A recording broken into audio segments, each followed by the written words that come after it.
Allah tells us in the Quran again and again, we hear about Jahannam. We know and we think about Jahannam as being something far away, right? Jahannam, hellfire.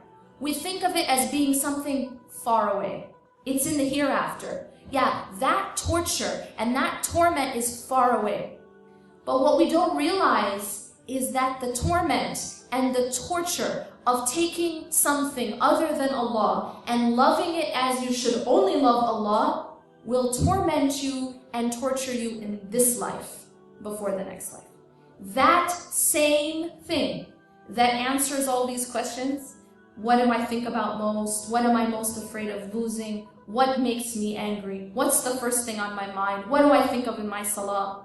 That same thing, whether it is your family, your kids, your husband, your status, your money, what's this person saying about me? What's that person saying about me? My image in front of people, what do people think? Whatever it is, that same thing will become the cause of your greatest pain and torment. You see how it works? Allah has designed this universe in a specific way. Allah has designed the human heart in a specific way. When you change that design, when you go against that design, you feel the pain. Because you're going against the law of the universe. What is the law of the universe? La ilaha illallah. La ilaha illallah is not just a statement that we say. In fact, we say it many times a day, but it isn't just a statement. When you're saying La ilaha illallah, you are saying that there is nothing worthy of being put at the center of my life except for God. There is nothing else worthy of being what occupies my mind all day long.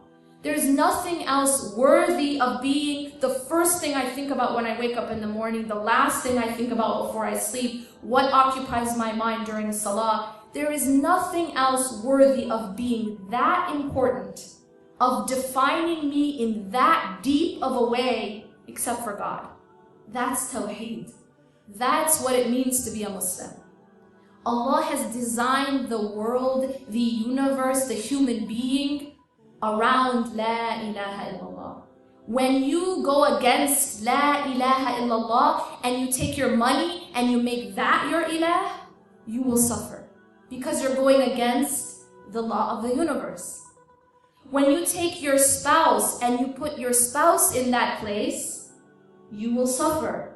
When you take your children and you put your children in that place, you will suffer.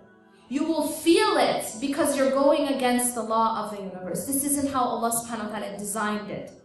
Allah made our hearts in such a way that it is only to be filled by Him. And so when you fill something with a substance that it wasn't intended to be filled with, it breaks. When you go to the gas station and you need to fill up your gas tank, and you decide that today, you're not going to put gasoline in the gas tank. Today, you're going to put orange juice. Well, not a very smart decision, because what happens? What happens is your car is not going to work, and in fact, you will break that car. When you fill the gas tank with orange juice, you're filling it with something that it was not designed to be filled with. Our hearts are the same. Our hearts are like a cup, and you can fill that cup with whatever you choose. But if you choose to fill it with this life, if you choose to fill it with dunya, if you choose to fill it with money, if you choose to fill it with status, if you choose to fill it with what people think, then that cup will break. That heart will never feel at rest. That heart will not feel peace until it is filled with what it was designed to be filled with. And that is Allah subhanahu wa ta'ala and the remembrance of Allah, not the remembrance of the creation. We should not be obsessing our minds and our hearts with anything other than our Creator.